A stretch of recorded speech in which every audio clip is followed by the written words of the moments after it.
Imagine you're walking through a bustling digital marketplace where every click opens a new stall, each more colourful than the last. But not all that glimmers is gold. In the shadows lurks a clever trickster. Let's call him Fisher. Fisher doesn't want to sell you anything. They want what's in your pocket, your personal and financial information. Phishing is the digital age's new sleight of hand.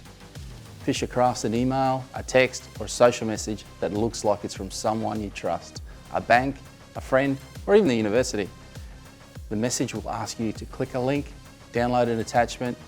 Do that and you might just hand over the keys to your digital kingdom. So how do you dodge Fisher's tricks? First, pause. Rushing is Fisher's best friend. Take a moment to look for odd details, like misspellings, an email address that's just a little bit off, that kind of thing. Next, verify. If an email claims to be from a university or a bank, reach out to them directly using a phone number or a website that you know is real. Don't use the links or contact information in the suspicious message. And remember, when in doubt, throw it out. It's better to miss out on a too good to be true deal than compromise your personal info. Stay curious, stay cautious, and keep your digital walkabout safe. Together we can outsmart Fisher and keep our digital marketplace a place of opportunity, not opportunism.